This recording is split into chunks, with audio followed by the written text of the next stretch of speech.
안녕하세요. 오늘도 사연살롱을 찾아주셔서 감사합니다. 올해로 36이 된 여자입니다. 시간이 어찌나 빠른지 이혼한 지 벌써 1년째 되는 날이네요. 원래라면 결혼 기념일이었을 오늘, 답답했던 결혼 생활을 청산하고 자유가 된 걸 자축하는 의미로 어떤 걸 해볼까 고민하다 사연을 쓰게 됐어요. 저도 남들과 다를 바 없이 저만의 가족을 만들고 싶어 결혼을 했어요. 한때는 정말 사랑했던 사람이었고 제 모든 걸 줄 수 있는 그런 사람이었어요. 그런 사람과 가족이 되길 꿈꿨고 가족이 되었지만 마음이라는 건 참 무섭더라고요. 그 사람과 제가 이렇게 남보다도 못한 사이가 돼버릴 줄은 꿈에도 상상 못했으니까요. 저는 한때 가족을 위해, 사랑하는 사람을 위해 정말 최선을 다했다고 믿었어요. 가족이라면 서로를 위해 반드시 그래야만 한다고 생각했던 거죠. 하지만 지금은 그 가족이라는 이름이 어쩌면 저에게 너무 잔인했을지도 모른다는 생각이 들어요. 그 사람을 처음 만난 건 대학교 시절이었어요. 저는 적당히 성적을 맞춰 들어간 대학교에서 적당히 학교 생활을 했고, 남편은 저보다 몇 학번 위인 탁과 선배였어요. 학창시절 전공에 흥미를 느끼지 못해서 그림 동아리를 들어갔고 거기서 남편과 친해지게 되었죠. 그림 동아리니 다들 그림에 관심이 있고 좋아했지만 그 중에서도 남편은 제 그림을 참 좋아해 줬어요. 저보다도 제 그림을 더 좋아해 주시는 모습을 보고 저도 남편에게 관심과 호기심이 생겼고, 그게 자연스럽게 이성적 호감으로 발전해 연애를 시작하게 되었죠. 그땐 정말 저를 이해해줄 영혼의 단짝을 만난 느낌이었죠. 졸업을 앞두고 뒤늦게 전공이 아닌 제가 좋아하는 그림으로 취업을 해봐야겠다고 결심했을 때에도 무모하다며 일단 말리고 보는 주변 사람들과는 달리 유일하게 응원해줬던 것도 남편이었어요. 너는 진짜 재능이 있어. 이걸로 쭉 파면 분명히 성공할 거야. 너무 늦은 건 아닐까? 그림은 전공생들도 많은데 네가 그 사람들을 이기고 이걸로 먹고 살 수 있을까? 분명히 된다니까. 아직 안 늦었어. 취업까지 시간이 얼마나 걸리든 열심히 해봤으면 좋겠어. 난 분명 네가 잘 될 거라고 믿어. 그 응원에 힘입어 졸업 후 본격적으로 취업을 준비했어요. 그때 이미 저보다 1년 먼저 졸업해 회사를 다니고 있던 남편은 열심히 해보라며 제가 취업 준비를 하는 동안 데이트 비용을 전부 감당하면서 저를 응원해줬어요. 포트폴리오를 다듬느라 밤늦게까지 작업을 할 때도 직접 산 도시락을 챙겨와 주거나 늦은 밤 집까지 데려다주는 세심한 배려에 감동받는 순간이 정말 많았어요. 남편의 한결같은 응원 덕분에 저는 6개월 만에 모 유명 게임 회사에 입사했어요. 다행히 걱정했던 것에 비하면 짧은 시간 안에 취직을 하게 된 거였죠. 합격 소식을 전하던 날, 저보다 더 기뻐하던 남편의 얼굴이 아직도 생생해요. 거봐, 될 줄 알았다니까. 내가 누구보다 당신 팬이잖아. 당신 그림은 진작에 알아봤지. 고마워. 나 취업 준비한다고 빌빌거리는 거 옆에서 보기 힘들었을 텐데 이렇게 항상 응원해줘서. 언젠가 당신도 도전해보고 싶은 일이 생기면 꼭 했으면 좋겠어. 이렇게 나 도와준 만큼 나도 당신이 힘들 때 도와주고 싶어. 언제든 기대도 돼. 그동안 정말 고마웠어. 그 순간은 정말 말로 표현할 수 없을 정도로 남편이 사랑스러웠어요. 그리고 언제든 그 사람이 원하는 길을 걷고자 하면 옆에서 보탬이 돼주어야겠다고 다짐했죠. 힘든 시기를 한바탕 함께 이겨내고 나니 저희 둘 사이가 보다 더 견고하고 끈끈해진 것 같은 기분이 들었어요. 취업 준비를 하면서 갈등이 생겨 헤어지는 연인들의 이야기는 완전히 남 얘기처럼 들리기만 했죠. 회사를 입사한 후에는 하루하루가 전쟁이었어요. 처음 해보는 사회생활과 더불어 업계 특성상 몰아치는 업무량을 감당하기 위해 잦은 야근은 물론이고 경력 쌓는 동안은 계약의 불안정성이나 성과 중심인 분위기 등에 시달려야 했어요. 그럼에도 제가 좋아하고 잘할 수 있는 일을 한다고 생각하니 어느 정도 버틸만 하더라고요. 어떤 직장인이든 각자의 고충이 있는 법이었으니까요. 남편도 종종 그런 고충을 털어놓고는 했죠. 상사들이 너무 강박적이야. 사람이 실수도 좀 할 수 있는 거지. 내가 책임자면 모르겠는데 고작 주인밖에 안 됐잖아. 그치, 그런 게 힘들긴 하겠다. 저와는 전혀 다른 분야의 일이라 함부로 조언을 해주기도 못해서 제가 할 수 있는 일이라고는 들어주는 일뿐이었어요. 당시에는 저도 회사에 적응하느라 신경을 많이 못 쓰기도 했고요. 취업 후 시간은 어찌나 빠르게 흐르던지 몇 년 지나고 보니 벌써 20대 중후반이 됐어요. 오래 사귄 커플인 만큼 결혼 이야기가 오갈 나이가 됐더군요. 민우가 결혼 얘기는 안 하니? 니네 만난 지 벌써 꽤 됐잖니? 슬슬 해야죠. 아직은 둘 다 이제 막 회사 적응이 돼서 결혼까지는 미처 얘기도 못 나눠봤어요. 그래. 그래도 둘 다 이제 자리 잡았으니 준비해야지. 아이 생각 있으면 조금이라도 어릴 때 결혼을 빨리 하는 게 나아. 주말에 만나서 얘기해 볼게요. 부모님께서도 궁금해하시는 눈치셨고 저도 마침 이야기 나눠봐야겠다고 생각한 터라 주말이 되기를 기다렸어요. 함께 맛있는 식사를 했고 그때까지만 해도 남편은 기분이 좋아 보였어요. 그래서 카페로 자리를 옮긴 후 본론을 꺼내기로 했죠. 오빠, 근데 있잖아. 잠깐만, 혹시 내가 먼저 이야기해도 돼? 나도 중요하게 할 말이 있어서. 표정을 보니 꽤 진지해 보여서 저랑 같은 이야기를 하려는 줄 알았어요. 그래, 먼저 해. 그런데 남편 입에서 나온 말은 전혀 다른 이야기였어요. 사실은 말이야, 나 그저께 회사 때려쳤어. 뭐? 때려쳤다고? 그렇게 됐어. 아니, 그렇게 갑자기? 원래 그만두기로 해도 한 달은 더 다니잖아. 그게 사실은 그만두기로 한 건 한 달 전이고 그저께가 마지막 출근이었어. 그걸 왜 진작에 이야기 안 했어? 그러게, 너한테 말할 용기가 없었던 것 같아. 너무 늦게 말해서 미안해. 이야기할 시간이 그렇게 많았음에도 그동안 꽁꽁 숨겼다가 그만두고 나서야 말하는 모습에 순간 실망스러움이 밀려왔어요. 오랫동안 사귀면서 서로 숨기는 게 없다고 생각했는데 한 달 동안 제게 감쪽같이 그 중요한 일을 숨겼다는 사실이 낯설게 보이더라고요. 그런 제 표정을 읽었는지 황급하게 덧붙이더군요. 그동안 말 못한 이유가 있었는데 앞으로 내가 어떻게 살아야 할지 얼마 전에야 겨우 결정했거든. 쉽사리 결정도 못하고 이런저런 말에 흔들리는 모습 보여주고 싶지 않아서 결정한 다음에 말해주고 싶었어. 나 공무원 시험 준비해볼까 해. 공무원 시험? 갑자기? 그런 말 전혀 없었잖아. 그치? 이것도 좀 갑작스럽겠지?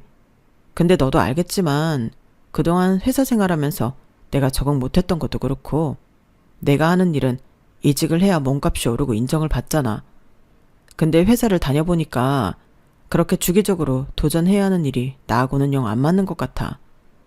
이젠 좀 안정적인 일을 하고 싶어서 더 늦기 전에 공무원 시험에 도전해보고 싶어. 어떻게 생각해? 치열하게 보내온 20대의 막바지. 이제야 둘 다 안정기에 접어들었다고 생각했고 결혼이라는 인생의 새로운 페이지를 밟기 위해 이야기를 꺼내보려던 순간에 던져진 질문이었어요. 아주 솔직히 말하면 아쉽더라고요. 하지만 제가 가장 힘들고 불안정한 시기에 늘 저를 믿어주고 아낌없이 지원해주던 남편을 생각하며 대답했죠. 어떻게 생각하긴 이제라도 안 늦었어. 내가 곁에 있어 줄 테니까 힘내서 열심히 해보자. 정말? 고마워. 난 솔직히 말하면 지금 나이에 공무원 시험 준비하겠다고 하면 네가 나랑 헤어지자고 할 줄 알았어. 그래서 말 못한 거야. 무서워서. 우리가 헤어지긴 왜 헤어져. 오빠도 나 힘들 때 옆에 있어줬잖아. 내가 무사히 취업했듯이 오빠도 잘할 수 있어. 같이 또 이겨내면 되지. 부모님께는 어떻게 말을 해야 하나 걱정이 됐지만 한편으로는 다행이라는 생각도 들었어요. 남자친구에게 늘 마음에 빚이 있었거든요. 그때의 그 은혜는 같은 상황에 오지 않고서는 아무리 잘해준다고 해줘도 갚은 느낌이 안 들었으니까요. 그때 받았던 응원과 사랑을 이번 기회에 다 돌려줘야겠다고 생각했죠. 묵혀두고 있던 고마운 마음과 새로운 도전으로 인한 불안감으로 힘들어하는 남자친구를 보며 드는 안쓰러움이 합쳐져 정말 지극정성을 다했어요. 퇴근을 하면 남자친구가 지내고 있는 노량진으로 달려가 따뜻한 밥상을 차려줬고 힘들 때 꺼내보려며 시간 날 때마다 응원과 격려의 말이 담긴 손편지를 써서 건네주기도 했어요. 공부할 때 출출하지 말라고 간식거리까지 잔뜩 챙겨주었죠. 처음에는 너무 고마워하면서 행복해하는 얼굴을 보면서 저까지 행복해지더라고요. 정말 다른 건 신경 쓰지 않고 공부에만 집중할 수 있게끔 피곤하지 않은 날에는 자취방에도 들러 집을 청소해주고 먹은 음식을 치우고 설거지까지 도왔어요. 그땐 오래 만난 사이니까 이 정도는 서로 도울 수 있다고 생각했고 큰 희생이라고 생각하지도 않았어요. 직장에 다니니 외식하고 싶어 할 때는 외식도 시켜주고 하면서 일종의 모성애까지 느꼈던 것 같아요. 하지만 생각보다 공무원 시험 준비는 길었어요. 제가 취업 준비를 했던 6개월간은 비교도 안 될 정도로 길었죠. 첫 시험에 떨어지고 나서 크게 절망적이지는 않았어요. 다들 공무원 준비는 오래 하니까 첫 시험 불합격은 어쩌면 당연하다고까지 받아들였던 것 같아요.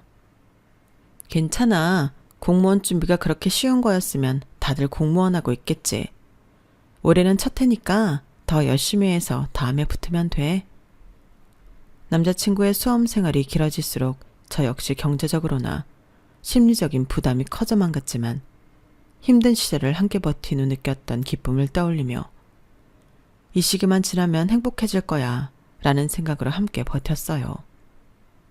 하지만 다음에도 남자친구는 떨어졌고 좌절하는 남자친구를 어르고 달래며 다시 힘든 수험 생활을 시작했죠.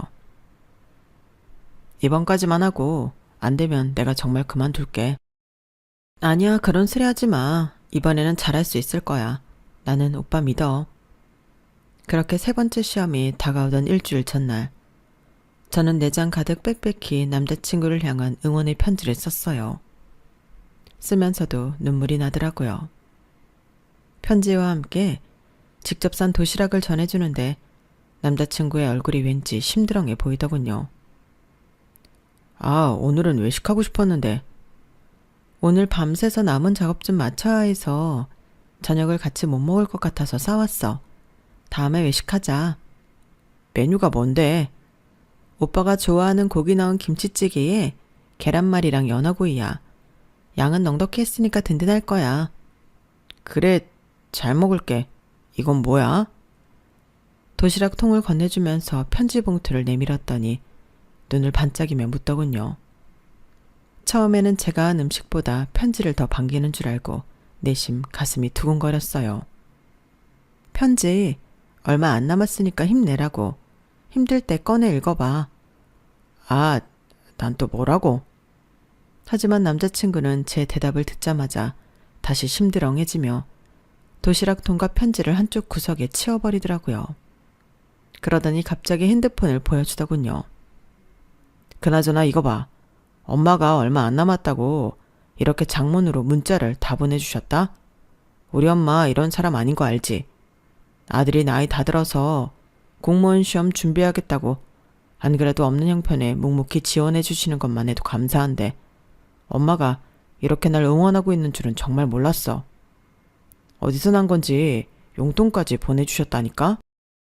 퇴근 후 바쁜 시간 쪼개서 도시락을 싸고 편지까지 써다준 저보다도 고작 7줄 남짓한 어머님의 응원 문자에 더 감동을 받은 것 같더라고요.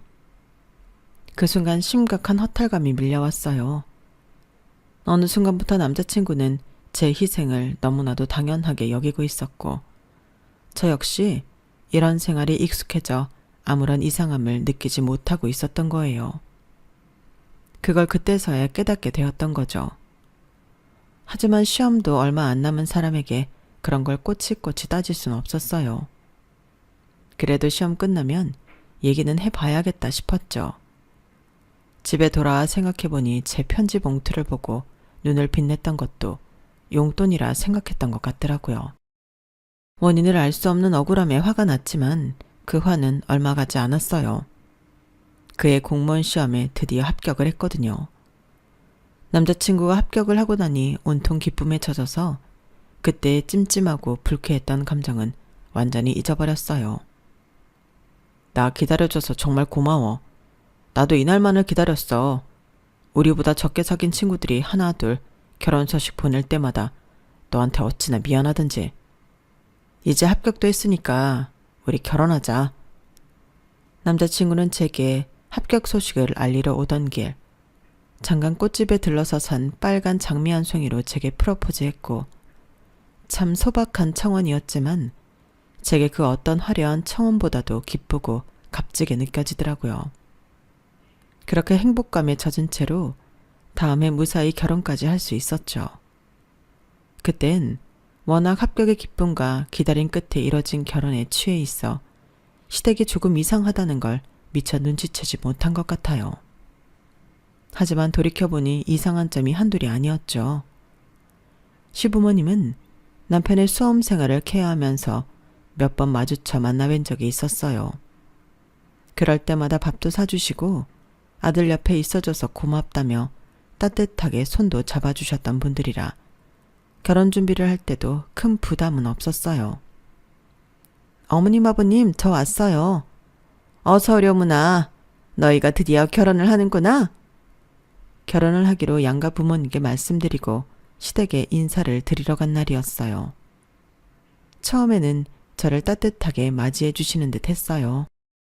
솔직히 말하면 네가 정말로 기다렸다가 결혼까지 할 줄은 몰랐다. 요즘 여자애들은 군대 2년도 못 기다려서 죄다 헤어진다던데.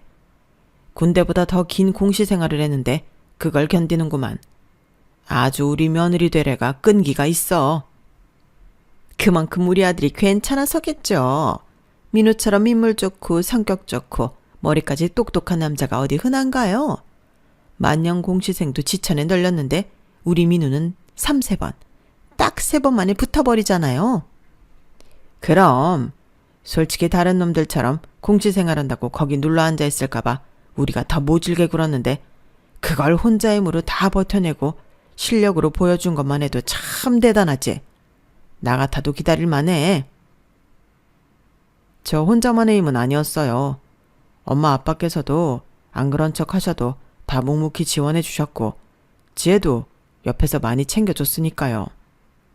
아우, 너 공무원 되면 가장 득보는 게 얘인데 그럼 당연히 챙겨줘야지. 그래도 네가 짧은 시간에 공무원 됐으니 별로 고생도 안 시켰지. 요즘처럼 불안하고 평생 직장도 없는 시대에 너만큼 안정적인 직장 가진 남자가 몇이나 되겠어? 공무원이라고 하면 여자들이 좋다고 따를 텐데 너도 의리 지킨 거지? 그 말엔 어쩐지 제 희생이나 노고는 조금도 인정하지 않겠다는 의미가 강하게 담겨 있는 것 같더라고요.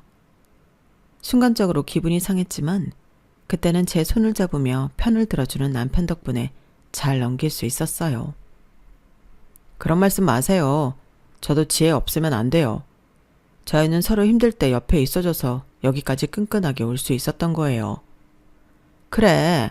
어쨌든 네가 그런 걸 알아주는 것 자체가 남편 복이 있다는 거야.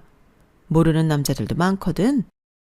남편이 제 편을 들자 언제 그랬냐는 듯 꼬리를 빼시더니 대화 주제가 다른 걸로 넘어갔어요. 당시에는 온 집안이 남편의 합격으로 인해 자부심이 하늘을 뚫을 듯 높아졌을 때였던지라 그런 걸로 굳이 기분 상하지 말아야겠다 생각했죠. 하지만 본격적인 문제는 결혼식을 올린 이후부터였어요. 결혼식이 끝나고 축의금 정산을 한 후 신혼여행에 다녀왔을 때였어요. 무사히 신혼여행을 다녀왔으니 친정과 시댁에 인사를 드리러 가야 했죠. 여행지에서 사온 각각 부모님께 드릴 선물들을 하나를 안고 친정에 먼저 방문했어요. 친정 부모님께서는 당연히 기뻐하셨고 좋은 시간을 보내고 돌아왔죠. 그리고 시댁에 갈 차례가 왔어요.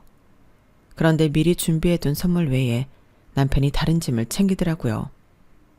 여보 뭐해? 아무것도 아니야. 신경 쓰지 마. 뭔데 그래?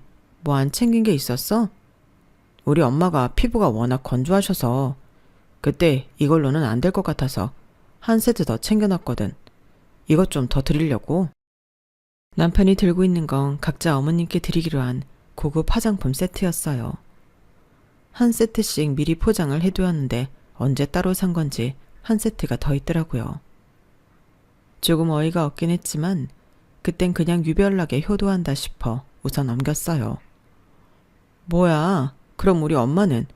우리 엄마도 나이 드셔서 피부 건조하신 건 마찬가지인데. 그럼 당신도 더 챙기지 그랬어. 당신이 한 세트만 할 생각인 것 같아서 내 돈 주고 따로 산 거야? 그래, 근데 왜 그렇게 날카로워? 어머님한테 더 드린다고 내가 뭐라고 한 것도 아니고. 당신이 시댁만 챙긴다고 오해할까봐 그러지. 내 용돈으로 우리 가족한테 더 해드리는 건 상관없잖아. 오해 안 할 테니까 그런 식으로 말하지 마. 그리고 다음부터 따로 더 챙길 거면 먼저 얘기를 해. 얘기하면 허락은 할 거고. 허락의 문제가 아니라 양가 부모님 똑같이 잘해드리는 게 좋지. 누구는 더 챙기고 누구는 덜 챙기고 하는 게 좋은 건 아니잖아. 그러니까 이게 문제라니까. 각자 자기 가족을 더 챙기고 싶은 게 당연한 일인데 일일이 이야기를 하면 합의가 되겠냐는 거야. 왜 자꾸 당신 가족, 우리 가족을 나눠? 우리도 이제 결혼했잖아. 우리도 가족 아니야? 말은 그렇긴 한데 이런 문제는 다르지. 남편은 자꾸만 묘하게 시댁과 친정을 나눠서 생각하는 듯한 말을 하더라고요. 물론 사람이니까 당연히 다를 수밖에 없겠지만 저는 이런 건 최대한 똑같이 맞추는 게 맞다고 생각했어요. 그런데 남편은 자꾸 똑같이 맞춰놓은 것에 굳이 뭐 하나라도 더 얹어서 시댁만 챙기려는 모습을 보이더라고요. 그렇게 출발도 전에 한바탕 싸움을 했는데도 남편은 도착해서는 언제 그랬냐는 듯 시치미를 떼며 가방에서 돈 봉투를 꺼내더군요. 언제 뽑은 건지도 모를 현금이 두둑하게 들어있었어요. 얼만지 가늠도 안 가는 봉투가 남편의 가방에서 나오는 걸 보고 눈이 튀어나오게 놀랄 수밖에 없었죠. 어머니 아버지 결혼식 때 돈 많이 보태주셨잖아요. 축의금으로 많이 남아서 이건 두 분 쓰세요. 아유 뭐 이런 걸 다.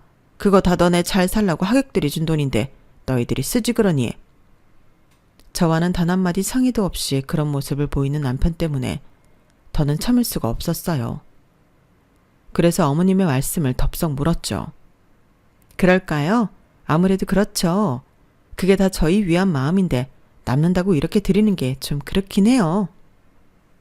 어머님이 예의상 거절의 의미로 도로 남편에게 내민 돈 봉투를 제가 손을 뻗어서 받았어요.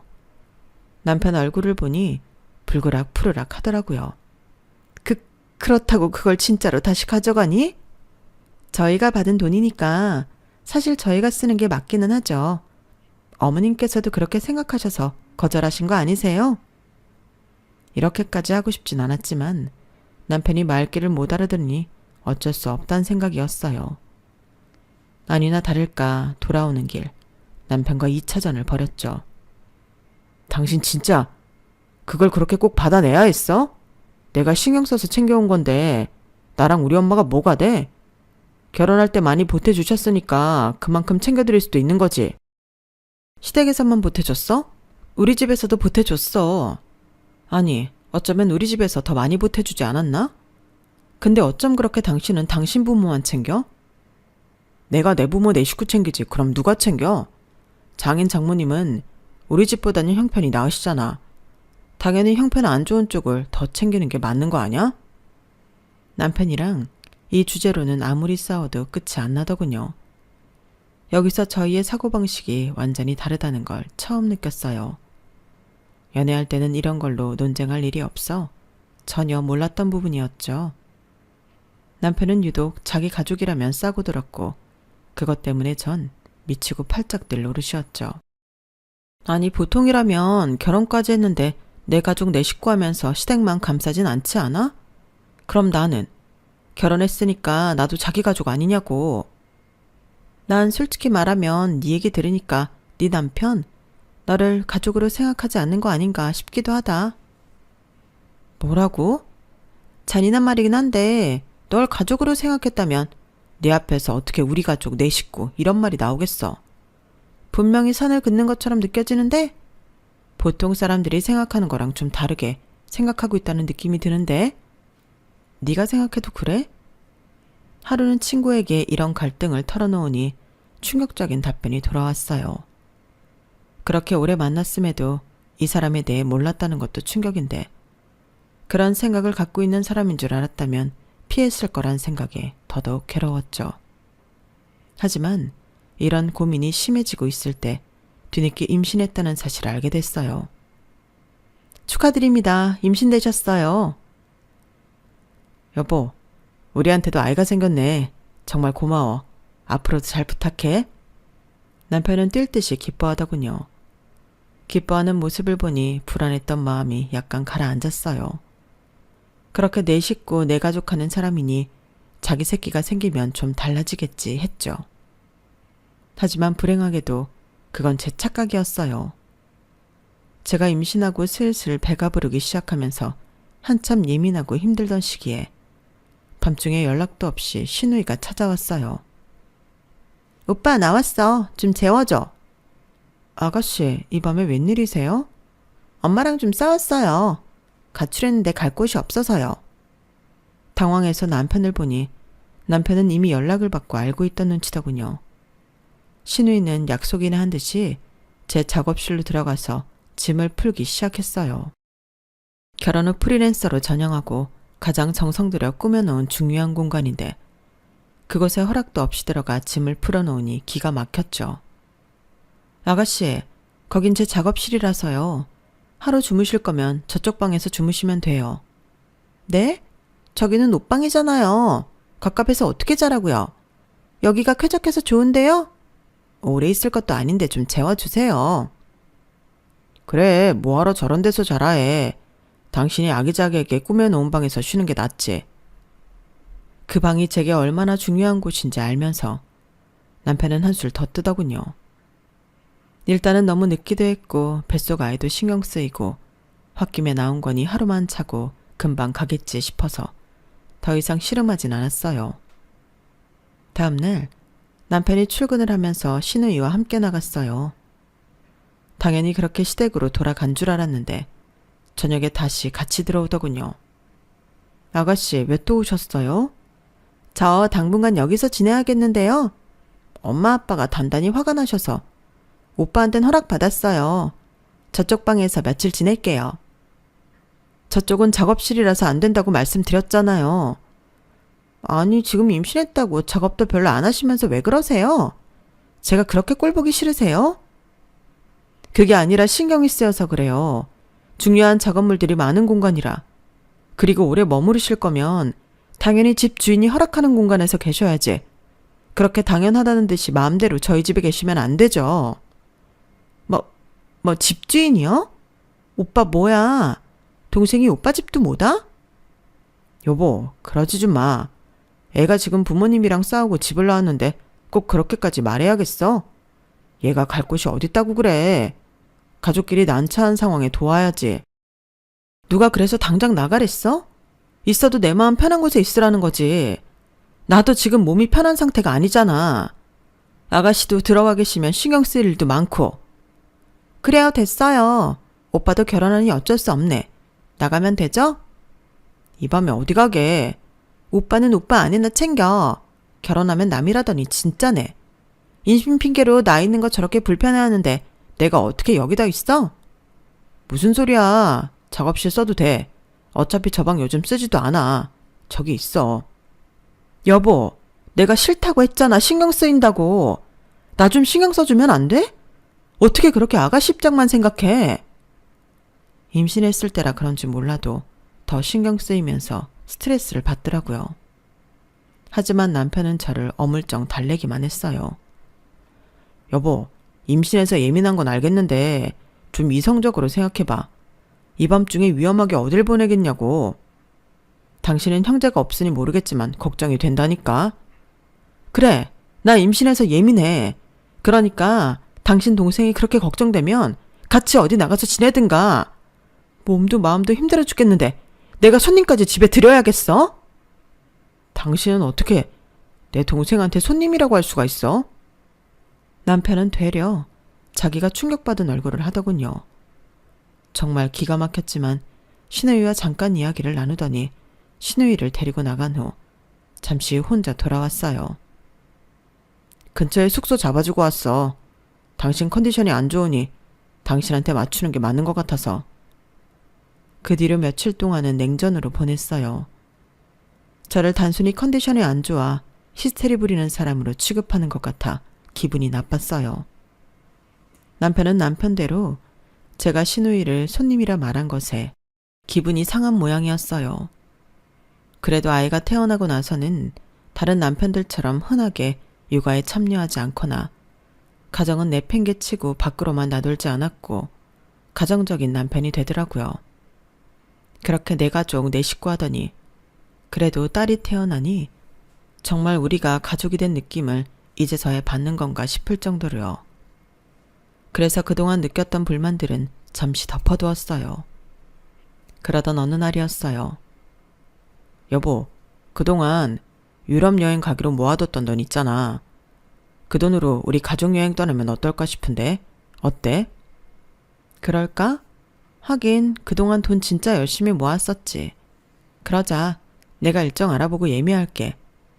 아니야, 내가 할게. 당신은 애 보느라 힘들잖아. 그래? 그래주면 고맙지. 남편에게 돈을 모아두었던 카드를 순순히 넘겨주었어요. 남편은 혼자 몇 날 며칠 머리를 싸매더니 알아서 척척 예약을 하는 것 같더군요. 여행날이 다가오자 저희는 새벽 일찍 짐을 싸서 공항에 갔어요. 그런데 공항 로비에 도착하자 익숙한 얼굴들이 보이더군요. 아우, 젊은 애들이 우리보다 늦게 와서 어떡해. 어머님, 아버님, 아가씨? 공항에는 시댁 식구들이 다 와 있었어요. 이게 어떻게 된 거야? 뭐가? 내가 우리 가족여행 간다고 했잖아. 나한텐 그런 말 없었잖아. 나랑 같이 모은 돈으로 다 예약한 거 아니었어? 그랬지. 당신도 동의했잖아. 우리 가족여행 떠나는 것에. 뭐라고? 그런 억지가 어딨어. 그럼 내가 짐 챙길 땐 왜 가만히 있었는데? 당신은 친정 가는 줄 알았지. 예린이는 우리가 데리고 갈 테니까 당신은 우리 다녀오는 동안 자유 잘 즐기고 있어. 우리 가족여행이라고 하면 당연히 나도 포함 아니야? 난 당신한테 가족이 아니라는 거야? 가족이 아니라고 한 건 당신이 먼저야. 내 동생이 손님이라며?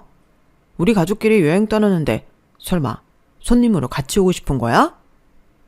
그때 남편의 표정을 보고야 말았어요. 마치 그때 했던 말을 내내 담아두고 있다가 그제서야 복수한 느낌이 들더라고요. 그 표정을 보니 남편과 연애 시절부터 지금까지의 시간들이 주마등처럼 스쳐 지나갔어요. 지난 시간들을 돌이켜보니 쌍방향이라고 했던 시간들이 사실은 일방향이었다는 걸 문득 깨달았어요. 그걸 알게 되니 오히려 마음이 차분해지더군요. 그래, 그럼 가. 당신도 완전히 당신 마음대로 했으니까. 나도 내 맘대로 할게. 대신 예린이는 못 줘. 내 몸으로 낳은 내 딸이야. 갈 거면 온전한 당신 식구들끼리 가. 그리고 앞으로도 당신 식구들끼리 행복하게 살고. 무슨 소리야? 지금 이혼이라도 하자는 거야? 갔다 와서 얘기해.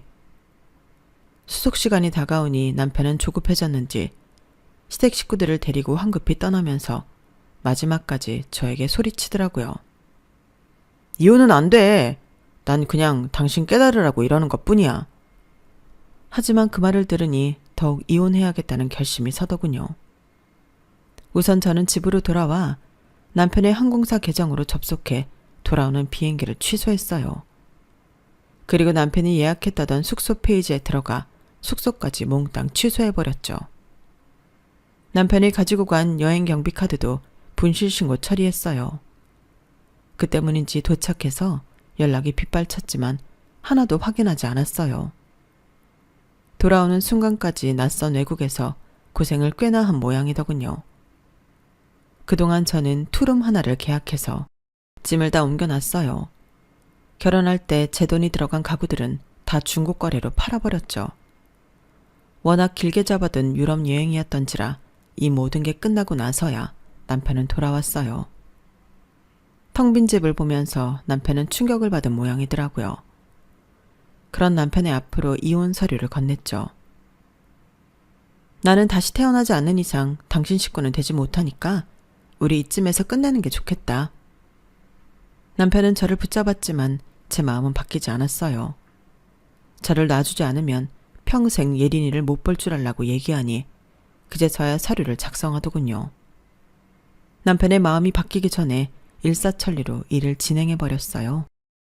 남편이 구질구질하게 붙잡고 소송하지 않고 합의 이혼을 하게 되어 그나마 다행이었죠.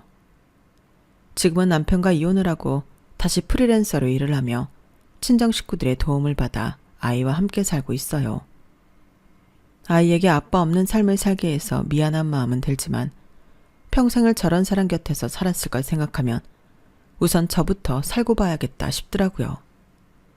아이와 아빠는 주기적으로 만나게 하고 있어요. 아이를 볼 때마다 지난 날들이 후회가 되는지 펑펑 울기도 하고 저를 아쉬운 눈길로 바라보며 재결합 이야기를 꺼내기도 하는데 완전히 무시하고 있답니다. 사랑 그렇게 쉽게 안 바뀌었다는 걸 너무 잘 아니까요. 그걸 몸소 깨닫게 해준 사람이 바로 남편이기도 했고요. 지금은 삶이 조금 힘들고 피곤할지라도 사랑하는 예쁜 딸에게 에너지를 얻으면서 행복하게 살고 있답니다. 아이러니하게도 늘 내 가족 타령만 하며 고통만 주던 남편이 제게 준 유일한 선물은 진정한 내 가족인 제 딸인 것 같아요. 저도 행복하게 잘 살아보겠습니다. 응원해주세요. 제 이야기는 여기까지입니다. 매일매일이 어제보다 더 행복하셨으면 좋겠습니다. 여러분, 사연 댓글에 응원과 현명한 조언 부탁드려요. 좋아요와 구독은 저에게 큰 힘이 됩니다. 오늘도 좋은 일 가득하세요.